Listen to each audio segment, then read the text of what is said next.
Bienvenidos a una nueva temporada de la serie Historia en Botellas. Soy Humberto Sánchez Baquedano y en este capítulo les hablaré de Coca-Cola, una marca de refrescos presente en Yucatán desde hace más de 95 años.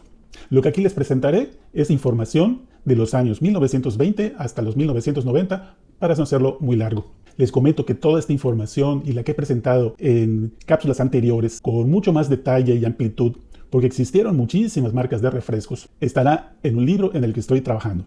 Iniciamos con la historia de Coca-Cola. El concentrado con esencia de cola tiene su origen en Atlanta, Georgia, Estados Unidos. Fue creado por el farmacéutico John Steed Pemberton en 1886. Ese concentrado en la farmacia de Jacobs se mezcló con agua carbonatada, lo que dio origen a la deliciosa bebida que desde hace más de 137 años seguimos disfrutando. Fue su socio y contador, el señor Frank Robinson, quien sugirió a Pemberton el nombre de Coca-Cola. En sus inicios se ofrecía como remedio para los dolores de cabeza. En 1888, Asa Candler adquirió la totalidad de los derechos de la marca y la fórmula justo antes de que Pemberton falleciera. La marca se expandió en el territorio de los Estados Unidos. Los años 1920. Llegada a México y posteriormente Yucatán. Coca-Cola llegó a México, más específicamente en Monterrey y en Tampico en 1926. Posteriormente llegó a Coahuila y a Chihuahua. En 1929 llegó a la Ciudad de México. Pero en Mérida, Yucatán, llegó en 1928 de la mano de la Yucateca, que en ese tiempo era la razón social de la embotelladora de Sidra Pino. La botella de Coca-Cola de entonces era la botella chica de 6,5 onzas o 192 mililitros.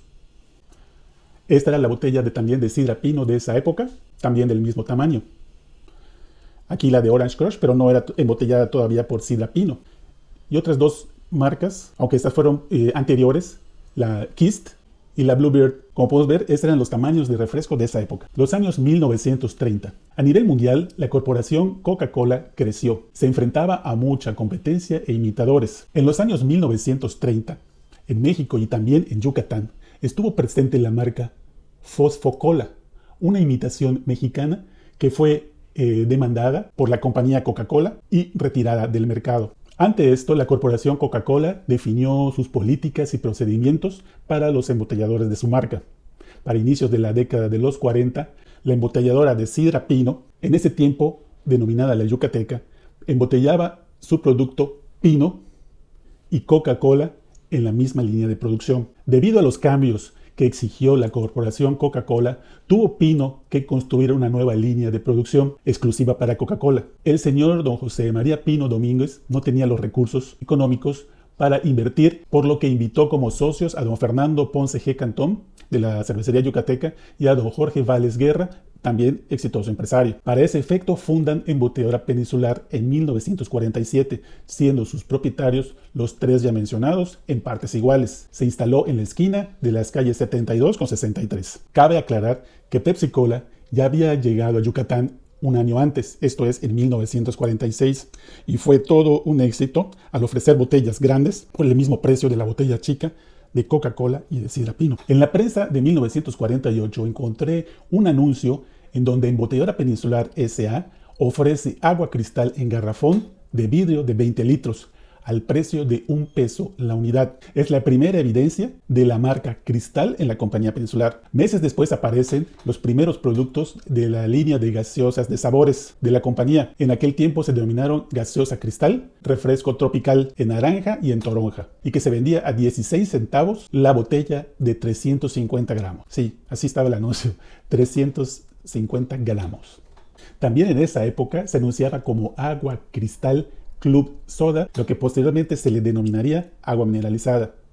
En ese mismo año de 1948, Sidra Pino lanzó al mercado su Pino Cola, con poco éxito. Fue retirado del mercado pocos años después. En 1949, justo antes de fallecer don José María Pino Domínguez, vende su participación a los otros dos socios, saliéndose así de la sociedad. Los señores Ponce y Vales se queda cada quien con el 50%. Los años 1950. Para 1953, introducen en el mercado el tamaño de 10 onzas y en 1955 es sustituido por el de 12 onzas o 355 mililitros. La embotellada de Coca-Cola estuvo en el barrio de Santiago hasta 1956, cuando inició operaciones su nueva planta embotelladora en la avenida Itzáes. Fue inaugurada formalmente en marzo de 1957. En ese tiempo, lanzaron al mercado el tamaño familiar, aquí lo comparamos con la chica. Al poco tiempo de operar, esta planta embotelladora quedó chica. El éxito de Coca-Cola era tal que la demanda había superado la capacidad instalada, los años 1960. Pasaron apenas 5 años de la inauguración en 1957 y en 1962 anunciaron ampliaciones que llevaron a cabo en la embotelladora. Nuevas líneas de embotellado, ampliación de bodegas, almacenes, más camiones y rutas de reparto.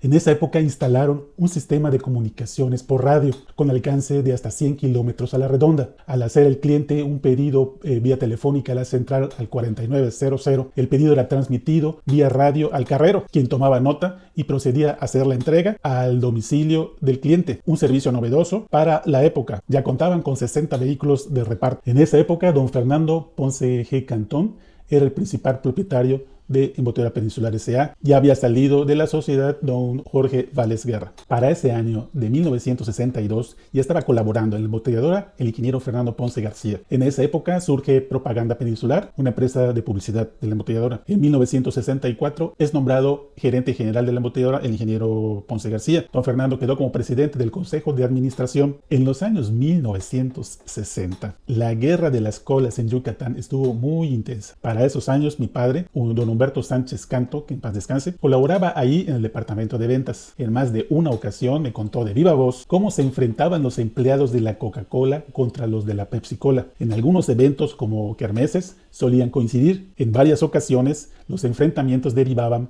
en batallas campales. Se enfrentaban a golpes y en alguna ocasión mi padre resultó lesionado, así como también sus contrincantes. La guerra era tal que en horas fuera del trabajo, los empleados de ambas empresas se juntaban cada quien por su lado para destruir a pedradas los anuncios publicitarios de la competencia. Para esa época, Coca-Cola estaba dando la batalla y se acercaba a Pepsi-Cola, que aún era el líder del mercado. Sidra Pino ya estaba relegada a un tercer sitio. Los años 1970. Para esa década de los años 70, debido a las estrategias implementadas por la gerencia, Coca-Cola se vuelve líder del mercado de refrescos en Yucatán. En 1975 lanzan al mercado el tamaño de 1 litro en sustitución del tamaño familiar. Era una enorme y pesada botella de vidrio. Recuerdo cuando niño, en el malecón de Progreso, tanto Coca-Cola como Pepsi-Cola instalaban en la arena sus juegos inflables a manera de globo. Recuerdo que Pepsi-Cola tenía uno que simulaba la cabeza de un payaso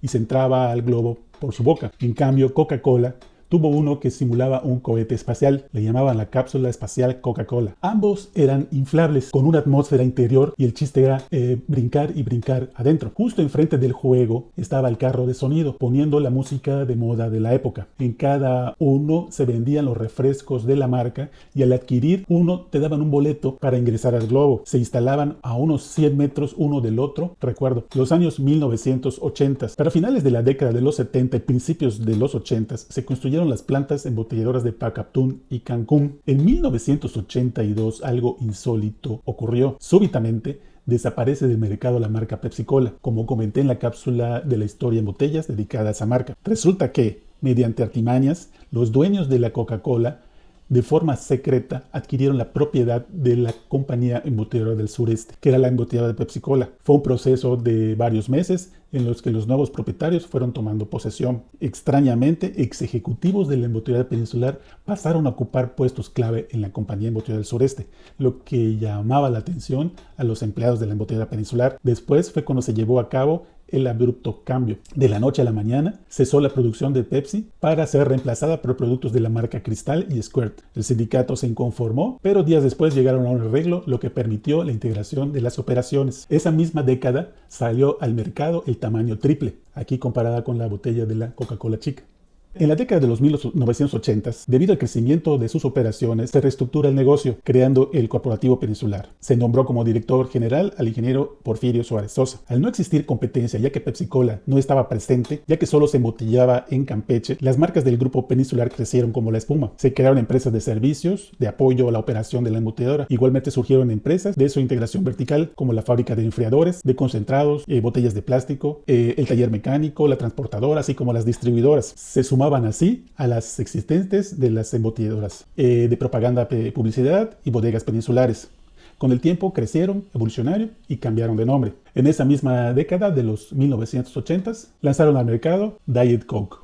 Pepsi Cola regresó a Yucatán en 1994. Llegó fuertemente con las presentaciones no retornables. Coca-Cola ya tenía algunas presentaciones desechables, pero no tenían gran participación. Entonces, en esa época, la oferta de productos no retornables creció. Eran botellas de vidrio y latas de aluminio. Pero al poco tiempo aparecieron las botellas PET, muy comunes en la actualidad. También aparecieron las botellas PET de plástico, retornables. La Diet Coke se convierte en Coca-Cola Light. Si te gustó este video, no olvides darle me gusta, compartir y suscribirte a este canal para próximas historias como esta. También visita yucatanancestral.com y suscríbete. Hasta la próxima.